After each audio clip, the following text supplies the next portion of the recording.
Hey everybody, it's me, Rodger, back with more records. On the train. Yeah, I went to a record show today. It was awesome. Got to hang out with my friend Stan. We had a nice long lunch afterwards. Very nice day. And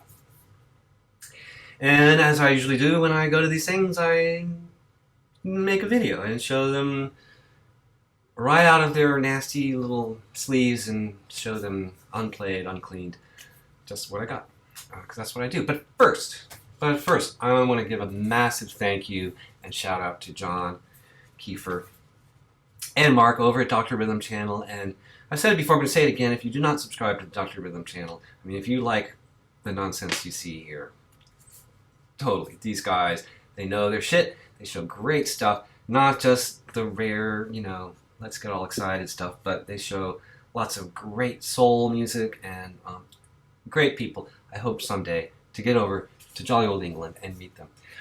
Anyway, he left a nice comment about my training videos and said, oh, I want to send you something. So it arrived, and boy, is it great. It is really great. It's a CD, so VCLT, I guess. It's a note from John.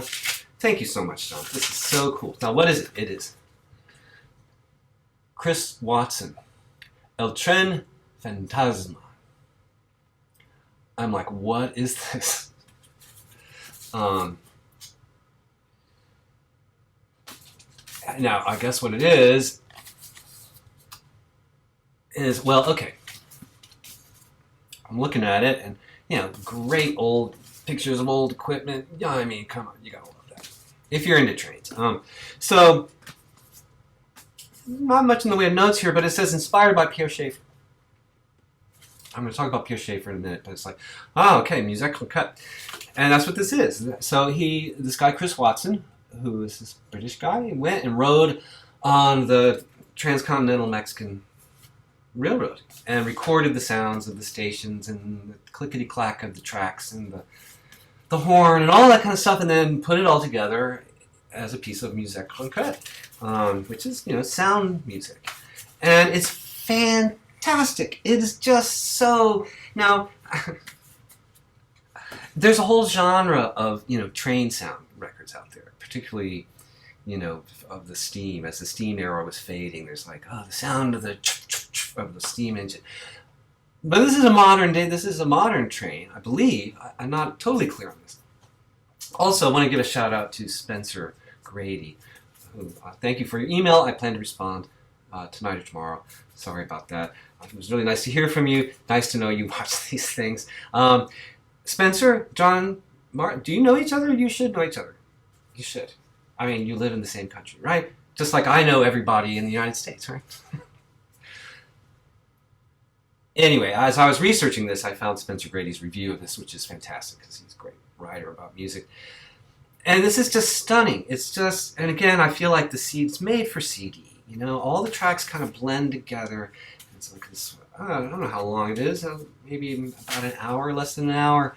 And it's like you're on this journey, and the sound is so vivid. It's hyper real. It's magnificent. This is really, really great. Thank you, John. And really, if the sounds of trains and all that and musique concrète interests you, totally check this out. Totally excellent. I've listened to it a number of times. Lizzie loves it. It's great. It's so great. Now, Pierre Schaeffer. I wanted to let everybody know out there that his works have been finally translated into English by the University of California Press. Here's In Search of a Concrete Music. It's English, right? Which is kind of like a diaristic narrative of coming up with the whole idea of concrete music, and it's great. It's very French, very sort of self-effacing, yet very opinionated, and highly readable. If you're interested at all in sound music, tape music, hell, hip-hop music, sampling, he is the father of sampling. Really good. It's not super typical. Highly recommended. If you're really hardcore, they've also translated his treatise on musical objects, an essay across disciplines, this massive theoretical treatise. Heady stuff. Great. I can't say I understood every single aspect of it. But again, if you're interested in sampling and how sampling has changed the way we think about music and create music, these are foundational texts that have only been available in spotty translations. Yeah, excellent. Okay, and one more CD. This is CD only. I wouldn't want it any other way. Now, I might have mentioned that I had kind of fallen out of love with Grateful Dead a little bit. I was pissed off at them for a number of reasons. I don't know, I got fed up. This happens sometimes. Well,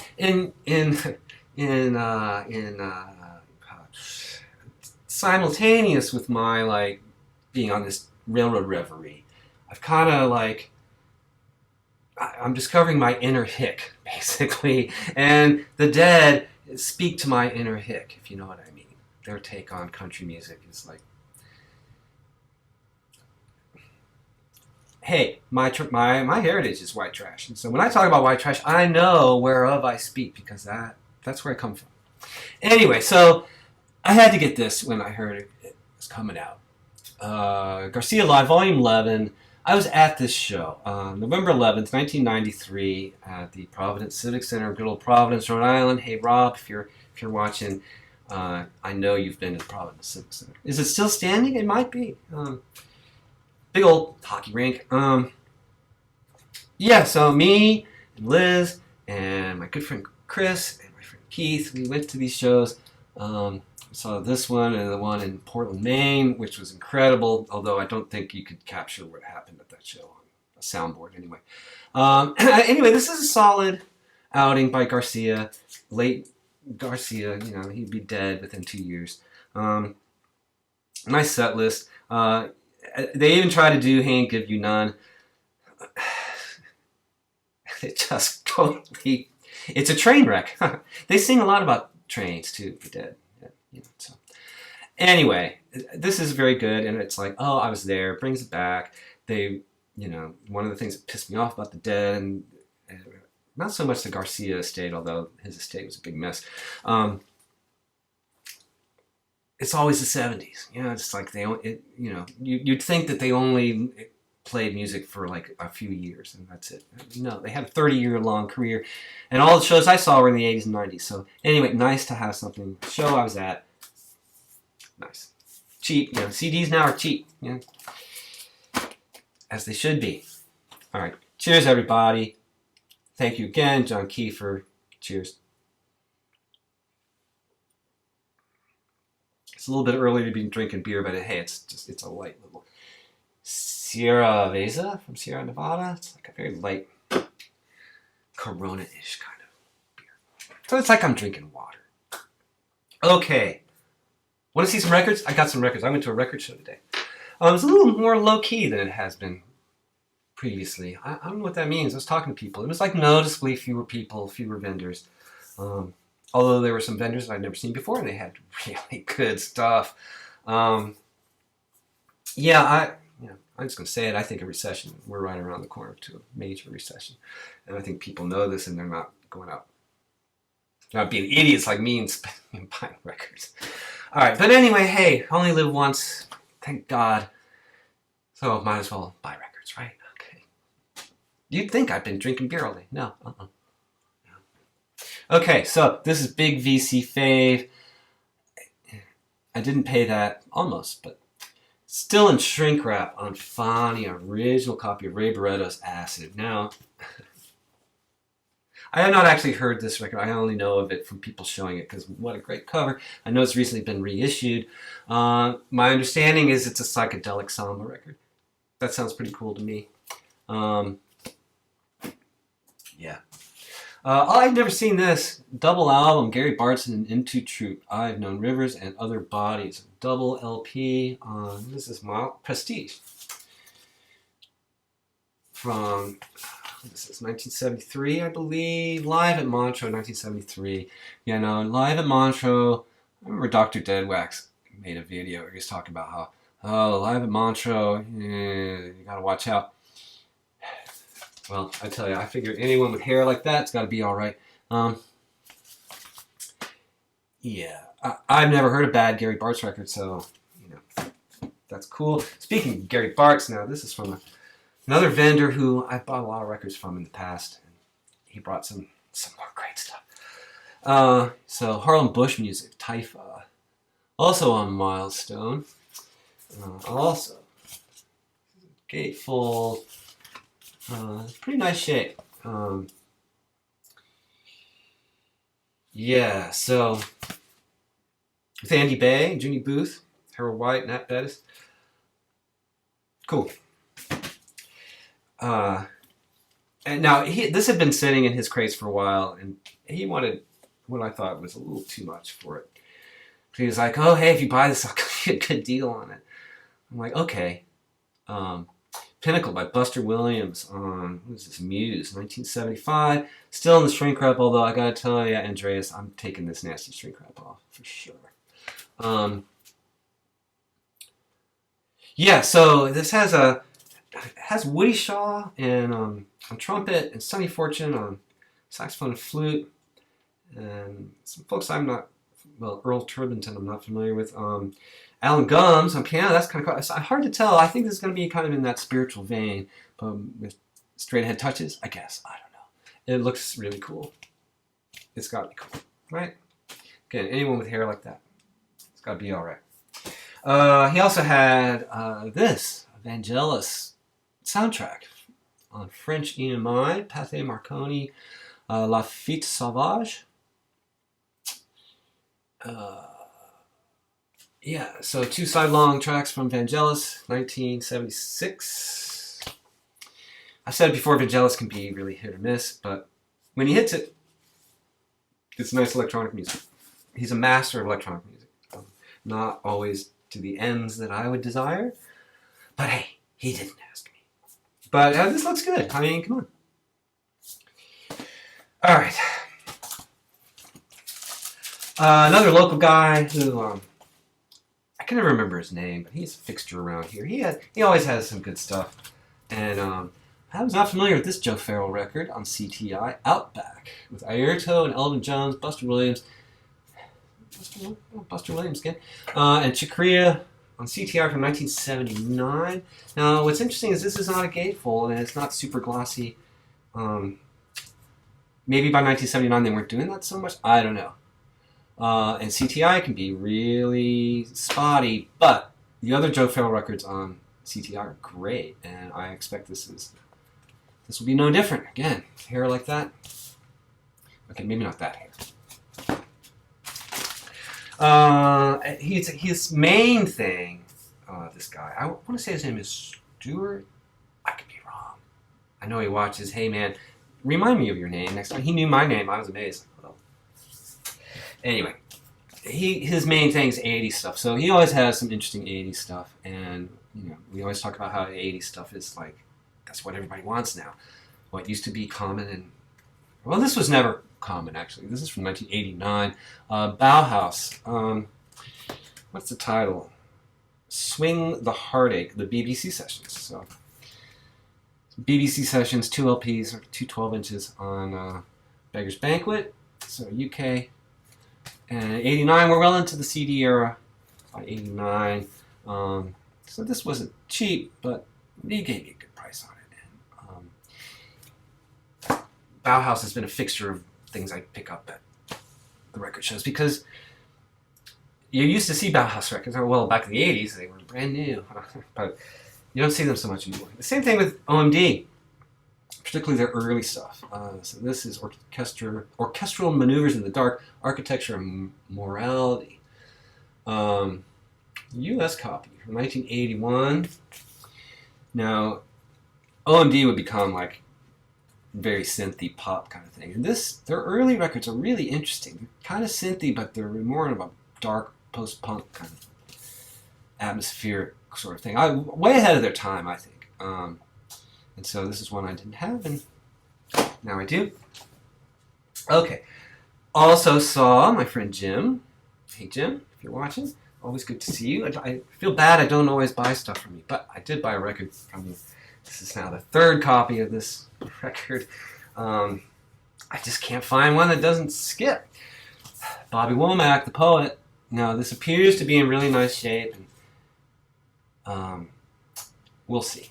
Great soul record from the 80s. This is great 80s music, you know. 81, something like that. And look at that guitar, like metal-topped guitar. That's a total custom build for him. And he's a really interesting guitar player. You know, not like, ooh, I'm Eddie Van Halen. More like tasty, like Curtis Mayfield's a great guitar player, right? Great rhythm guitar player. That's Bobby Womack. And he brings like that country kind of feel. That's the way I hear it. We have 15 minutes. This won't go on too long. I promise. Cheers, everybody.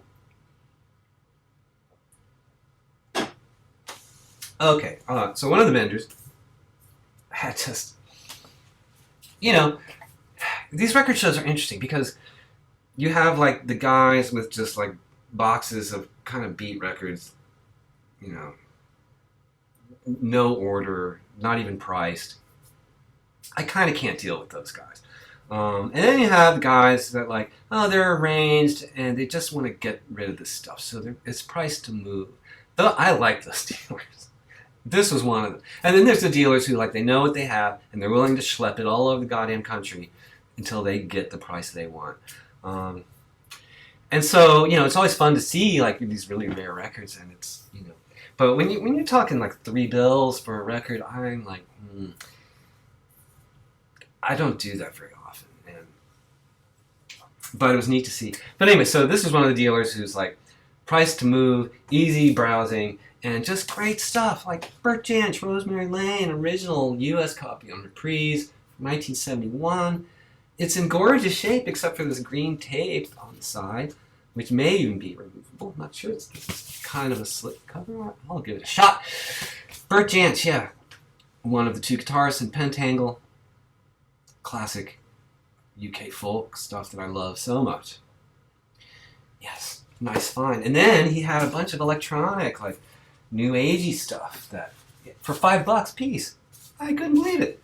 So Deuter, Land of Enchantment. I think I found this on CD recently, but here's a nice original on Cook Cook from 1986. No, 88. 1988. Deuter. As I recall, this is a good one. You know, Deuter can be a little bit on the bland side, although every one of his records has something about it that makes it appealing. But my recollection of this is a good one. Yeah, Deuter. And then a couple of private press Gardner records. Here we have Emerging, 1978, on Urana Records, distributed by Lady Slipper. North Carolina, Wise Women Enterprises. So this is like women's music. It's all women. And then there's Moon Circles. Now, not that there's anything wrong with women's music.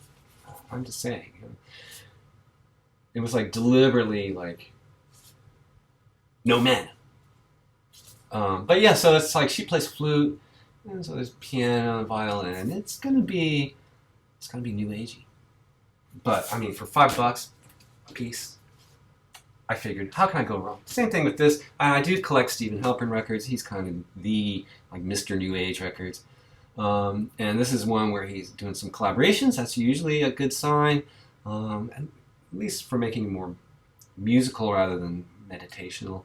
So it's Stephen Halpern with Susan Mazer on electric harp, Dallas Smith on lyricon, and Kenneth Nash on percussion. Didn't know he dabbled in New Age music. This is on, it's on Halpern Sounds, but marketed by Gramavision, what is this from? 84? That can't be right.